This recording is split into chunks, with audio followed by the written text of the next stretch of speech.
think today we're going to go over humanizing tracks in Ableton. Um, that's the plan anyway. I think so. So if you're interested in learning about how to humanize your beats, like they sound kind of just too robotic, everything's on the downbeat, perfectly aligned to the grid, and we kind of want to get a human kind of feel in there, then follow along. First, we're going to throw in a drum beat. Let's get a MIDI clip on. I've been using these butcher beats or drums from this one kit for so long. I just love how they sound. So let's do 94 BPM. Just kind of chill. So let's build a drum beat, something kind of simple.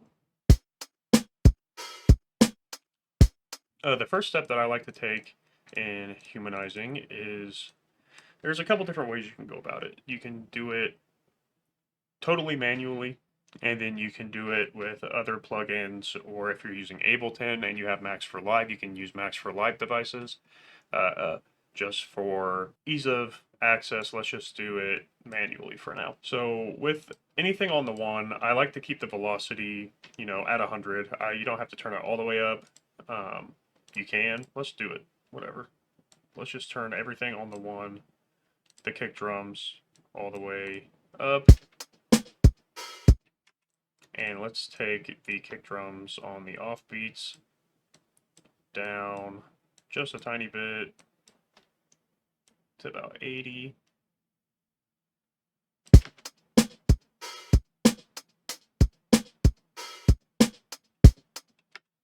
And you can hear this is a pretty hard kick, and then it's lighter all the way through, and then once we land back on the one, it's a big impact, a much bigger impact. And we can do the same thing with the hi-hats. So on the one, we'll leave that one kind of heavy. I don't know if I want to turn it all the way up. That's fine. We'll do that too. But we'll only do that on the ones that are in line with the kick drum. Here, we'll keep that one turned down. So all these other ones, we can kind of do the same thing, where we turn it down just a little bit.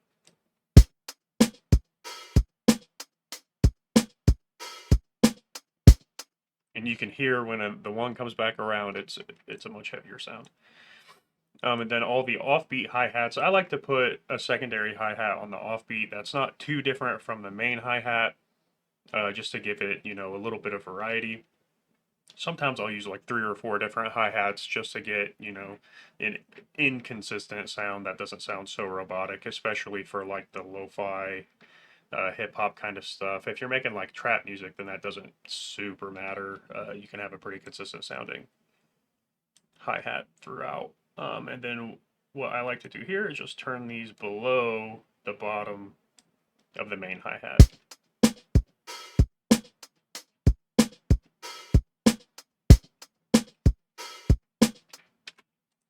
So it kind of gives a little bit of movement to the beat, even though you haven't moved anything off the grid at all.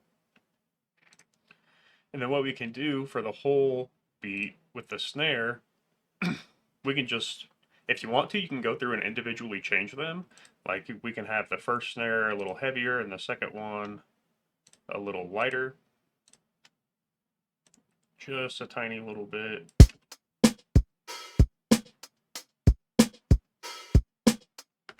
Just a super subtle difference makes it sound like a human is almost playing the drums.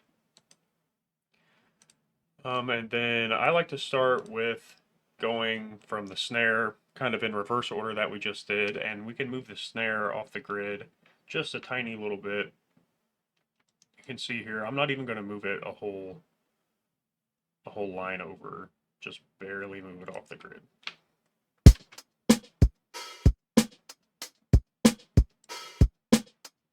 And that gives us a little bit of nice movement. So we have the open hi-hat. I'm just going to do exactly the same thing. Move it off the grid just a tiny little bit.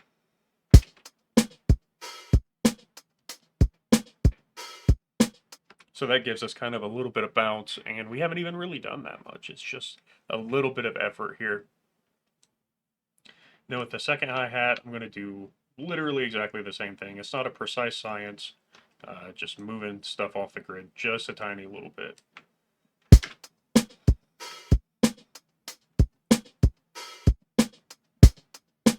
And it's definitely getting bouncier as we're going. And then I'm going to do, for the main hi-hats, I'm going to leave them on the one. That gives us kind of like a sense of, okay, this is where the beat is at. This is what we're doing. And that's just for this kind of beat. You can do whatever you want. This is 100% up to you. You can move stuff off, you know, a 16th note, a whole 32nd note, whatever you want to do. You can put stuff wherever you want to where it sounds good. You can do whatever you want. I'm going to move the kicks that are on the offbeat just a tiny bit. Again, I'm going to make a conscious effort to put them not exactly where the hi-hat is.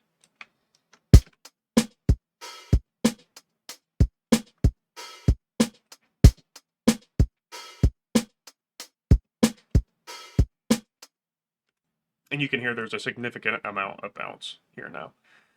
Sounds pretty sweet. So I'm just going to duplicate that. Yeah, it seems like the one is like 3 decibels higher than the offbeat, so that induces a heavy amount of, you know, bounce. And then if we want to add like a keyboard or something, it's literally exactly the same thing. Except with the keyboard, I'm going to show you how to do it with Sculptor, which is a Max for Live device that cuts down the time that we just spent on the drum rack significantly. It kind of gives you less and more control at the same time. It just works much faster. Let's find a preset here. I'm not going to get too crazy. Don't even care what it sounds like. All right, let's get some chords.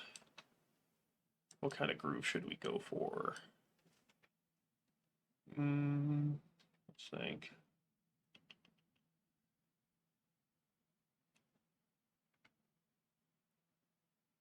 Let's do...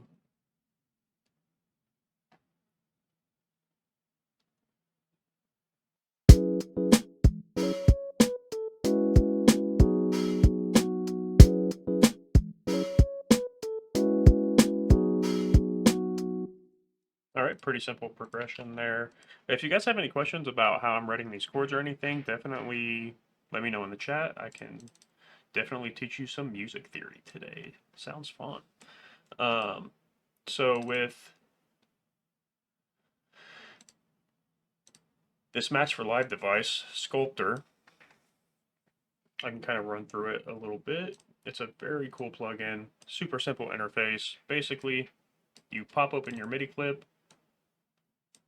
you have Sculptor here, you can select everything. So start time here will affect when the note starts. And you can see it moves all your MIDI notes around. So what I like to do is change it to like 30-second notes. We can pick a couple parameters here which determine how the notes move. And I like to drag it back here just a tiny little bit, just to give us some movement. You can see the MIDI moving. Then you can select everything, because some things will come back. Some things will come back off the grid. So I'm going to select everything and press right on my keyboard just to get everything on the one, back on the one.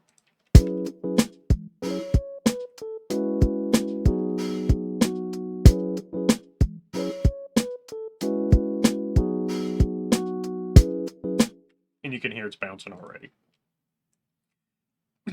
Another parameter here is velocity, which will change the velocity of the notes. You can see the velocity meters moving down here at the bottom, and the colors of the MIDI is changing. So we'll take that back. We can grab everything. I like to change the range a little tighter. Let's just go to 18. We can just drag it until there's some depth and variety here.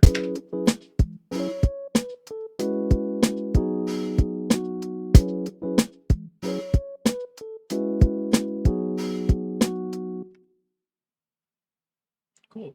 And there's other parameters like velocity range. So every time you play the note, it's not always going to be the same velocity.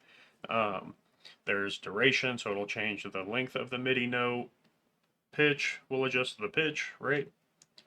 Release will change the release. I mean, it's pretty self-explanatory, to be honest. Probability is the probability that it will play the note, and then strum, we can change this here, we can change the tension, and if we drag this up here, you'll see that it turns into kind of like a strumming note.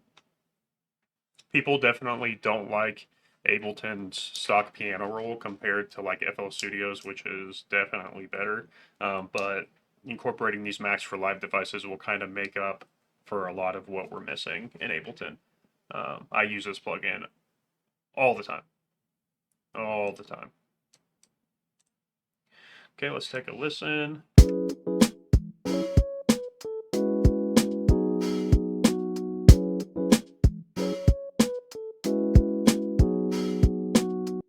All right, let's go ahead and flesh out this beat just because we're here already.